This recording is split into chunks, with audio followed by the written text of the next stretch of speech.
In this video, we're going to talk about techniques to stop having those blowing up losing days if you're a day trader. Stay tuned.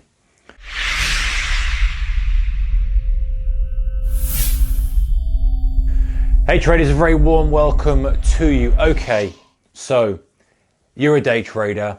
You've had several good days, good weeks, perhaps even a good month. And all of a sudden, out of nowhere, bang, you have a monster losing day that undoes all that hard work. I've been there, I've done it. Many traders are in that boat. How do we stop that? Because you know what, if you can eliminate that, can you imagine how much your P&L would be? If you went back and looked at your statements and eliminated your top 10 losing days, would you be better off? Probably. Now, this doesn't apply to everybody. Some people doesn't, but there's a few of you watching this I know who are going to be like, yep, that's me, that's me, that's me. I hate it. I want to sort it out. Let's have a look at some techniques. Okay. The first one is a kind of obvious one. I'm going to do some obvious stuff here, but I know from experience that obvious stuff doesn't always work as we want it to. But let's go through it anyway and let's look at what we should be doing. So first of all, we need to have rules in place to stop this. So we need to know when we are stopping. We need to know when we are not going to trade. That may be something like, as an intraday trader, 3 losers in a row. Okay, it could be 4 losers, depending on your frequency of trading and how many times you trade, whatever it may be. But there's always something that triggers a different behavior in us. 3 losers used to be kind of my thing. If I'd had a good run, then I had 3 losing trades, I pretty much was A, out of tune with the market, and B, starting to get annoyed with what was happening. So I had to accept that, understand that, and use that as a trigger point to pull the plug. And we'll talk about the ease of pulling the plug in a moment. So 3 losers, then you may have a kind of a monetary stop, whatever that may be. Let's just use 2 here, 3 X's, but whatever it may be, it doesn't really matter. You know, whatever it is based on your account. Something where you think, hey, you know what, this is starting to get bad. I need to, not trade anymore. And we should have that anyway in our plan, guys. And I know that we all know we should have this, and it's easier said than done. And we'll get to the next part in a second. But we need to have some sort of structure that says, hey, 3 losers, 4 losers, whatever, we're out there. Now that could be in a row, or it could be cumulative. Maybe you're gonna have a few more cumulative. Perhaps if you're a bit more active and you say, okay, well, if I have 5 losers, I don't want to, I'm obviously not doing something right, I need to get out of it. Or in a row, and that may come, after some winners, or it might come at the beginning of the day, whatever it may be. It's something to stop this, bad trading, basically.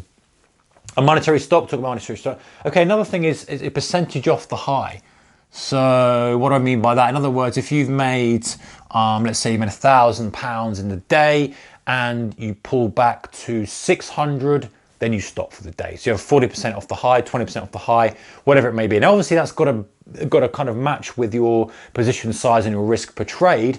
So it gives you a little bit of time. I mean, you don't want to be, you probably want to give yourself 1 or 2 more trades off that. So maybe the 2 maximum losses, or however you package it. The point is, these are generally the things that are going to trigger you to go on tilt and to kind of be crazily trading at ridiculous size, too active, and you'll get a really heavy down day. And then you get to the point where you think, well, actually, it doesn't matter now. I'm down loads. I'm going to carry on and try and get out of it. It's the worst possible feeling ever, and it's so bad for your account.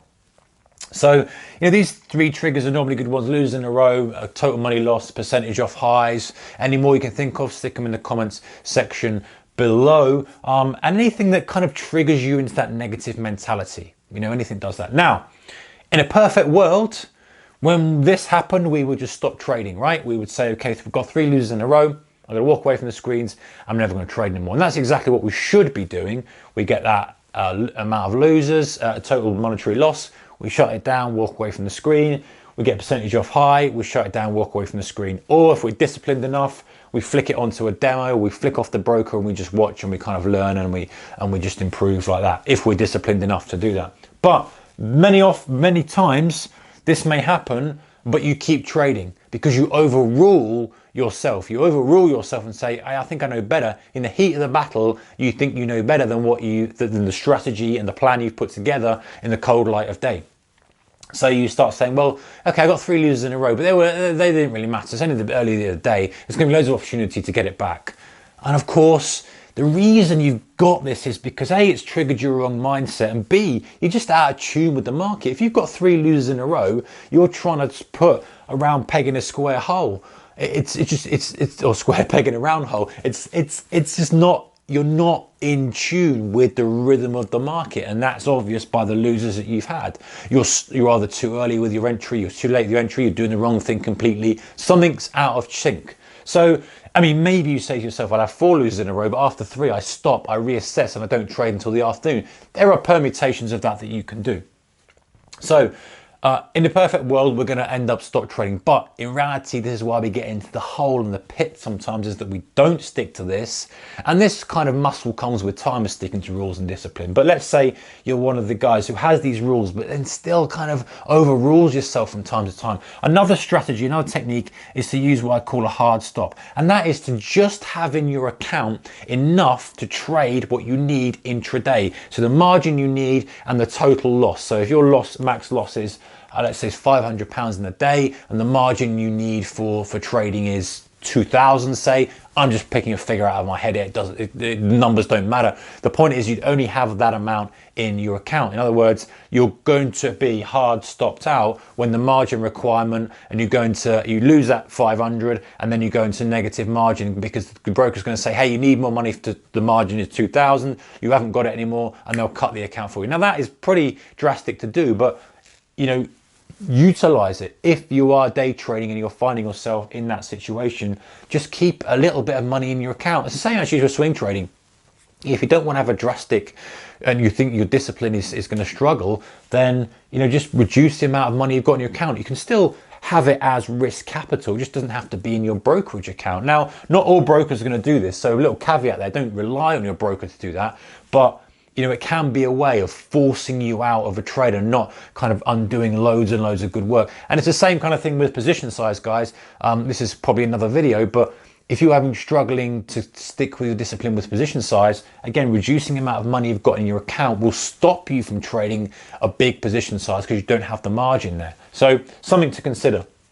The final thing is working on the discipline muscles. Now, what do I mean by that? That's a C, by the way. What I mean by that is, rehearsing in your mind and just doing it consistently, the act of when this occurs, stopping trading.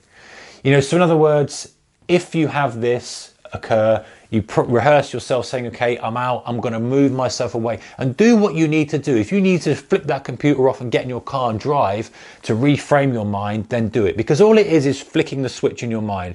If you've ever been in a situation where you've had a big loss and like in deer in headlights and you can't close the position, it's because you haven't got the trigger that you need to close it. And often you need to just do something to get you out of the environment and get you in another environment. So practicing the point of just closing it and then immediately getting out of the situation, doing something else completely different, and that will make you think a little bit more. Because often the kind of thing we have is we say, well, these are my rules. Let's say this was 600 is my max loss on the day, and let's say it was 3 losers in a row. Let's say percentage of high, blah blah blah. Let's say one of these is triggered.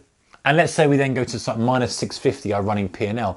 Often people will say, well, I've already overruled it. I've already been poor in my discipline. I don't want to close it out. I'll hold it. And then it turns to 1200, 1400, 2000, 2.5, 3. And before you know it, you didn't close it because you thought, well, I've broken my rule anyway. I've gone to minus 650. And that's become a dramatically horrible loss. So you still have to be pulling the trigger and saying, you know what, even if I've gone over or let's say another example would be, okay, you've had 3 losers in a row, you've taken another trade and you've had a 4th. You still can redeem yourself and say, you know what, I'm stopping. You don't have to say, well, you know what, because I've broken the rule anyway, I'm going to carry on. It's kind of like somebody who's on a diet and they have a piece of cake, and instead of, well, I've broken my rules there, I said I wasn't going to eat cake, I may as well eat the whole bloody cake.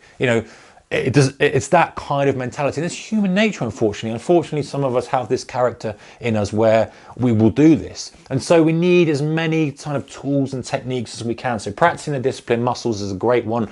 Practice pulling yourself away from the situation, just literally closing all your positions, shutting down your PC and getting out of there. Even if it's going down into the pub, not that I recommend that, but just getting yourself away from the situation, stopping the damage, stop that damage.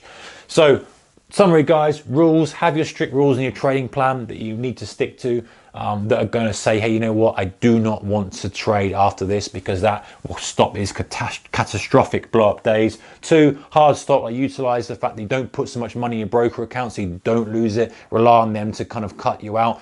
Again, caveat, brokers don't always do that, but worth considering. And the third one, is just exercising those discipline muscles and not being, and also, you know, adding to that is if you do go over these parameters, still being able to pull the trigger of getting out of the trade, still not saying, well, I've broken my rules anyway, I may as well ride for it and see what happens, because that's the worst kind of thing you can get. Anyway, guys, let me know your thoughts in the comment section below about that. Do you have blow up losing days? How do you combat it? Is this useful to you? Give it a thumbs up, and I shall see you in the next one, guys. Take care. Good trading. Keep the risk managed. Bye-bye.